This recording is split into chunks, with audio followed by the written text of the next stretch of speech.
and which has this: A is ahorro, savings; B, subsidy; and C is the credit. So, because in the periphery there is, or too farther away than the mountains, or already private, what they did in the beginning is try to look for land inside Lima, in the barriadas, in the conos. So this is according to the 2003 plan, as you see. You see that here that there is a new socio-economic sector that appeared, which is the E, which is the very poor, very, very poor. We had before poor, but after the 90s, with the poverty, we had one more. So, according to this, you see that for the half the middle is the commercial credit, and there are 1, 2, 3, 4 the other sectors. But for the very poor, basically, these are not individual housing, but they are for the neighborhood. UNDP is engaged in this. So this is currently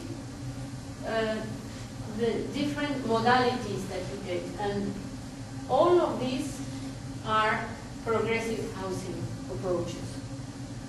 So there is a big difference than before, let's say. But then after seeing this in the policies, it's important to go to reality to see what's happening. So what's happening is this: they have really built a lot. This organization of the ministry to build really made, how could I say, reactivated the whole economy, because the construction sector really gives employment to a lot of people. So since 2003 we have a housing boom. So these are some of the projects that you see. These are small flats, 65 square meters, are really small compared to what we are used to what the middle class is used to. But these are the prices. 22,000. It's really not much. Dollars. Huh? This is built by companies. Yeah, this is built by companies.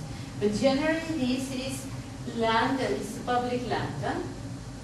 That's why the price of the land is almost nothing. And also, this is not for the very poor. This is for no. That what was happened. This is for middle class. This is not really for the very middle of low middle, let's say. Huh? Here you can see that this is minimal. 250, 240. This is very, very small. But this is what they are building for the poor.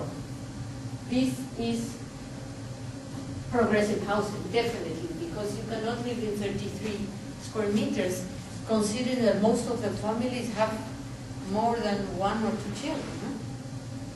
So you say it's progressive housing? This is progressive housing. It's built by formal companies, but it's built thinking that they will go on. So flexible. Yeah, you see here. Does it have space outside also belonging to the premise, like a garden or a piece of land? Yeah, well, it depends, because in this modality there are also other modalities where they are very, very small flats in a complex. But this modality, which is most of the people has this modality, is called sitio propio. So you have to have your own piece of land. This piece of land, it has in the COFOPRI program, they have to give you the title. So you have to be the owner of this land. So you have to have. You don't have to pay for it. No. These pieces of land were generally invaded, so they haven't paid for this. So then, in your piece of land, they go and they build this. So this is the way you get it, without any finishing at all.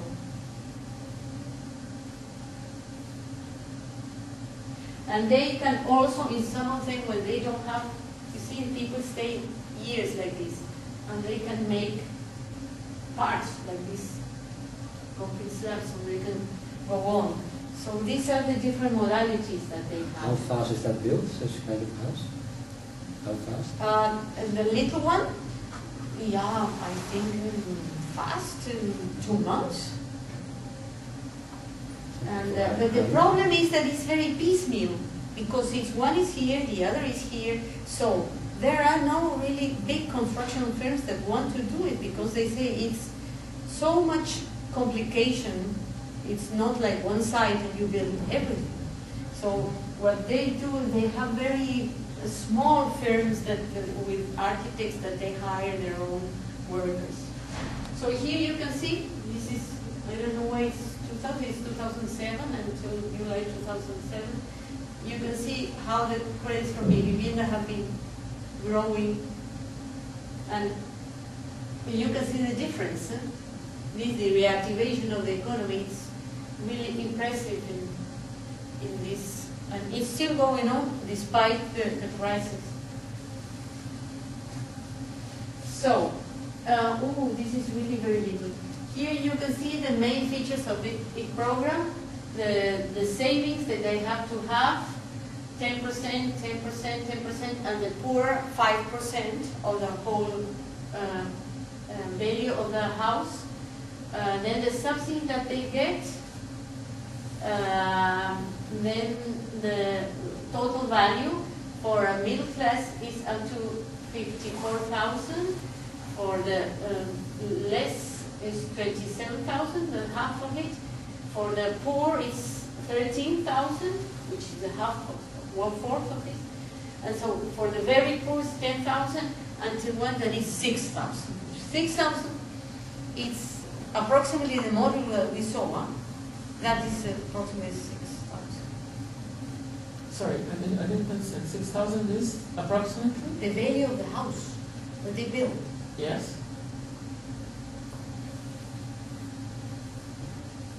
So they have to have like 600 euro dollars to start.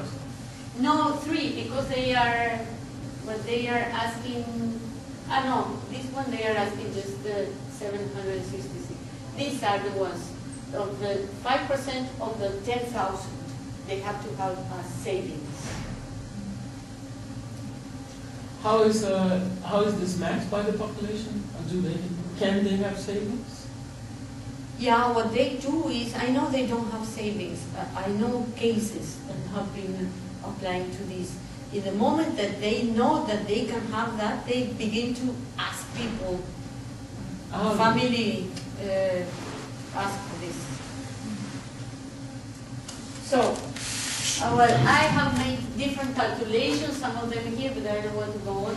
But only to see, in 2008, for example, they have been, there was a lot of complaints before what I said. There was a lot of complaints because in the beginning, most of the money went to this big program for middle class. So when most of the demand is coming from the poor, it was very much criticized. So the new government that began in 2006 said, we're going to give a reorientation. The C and D sectors will be the ones who will get most of these loans.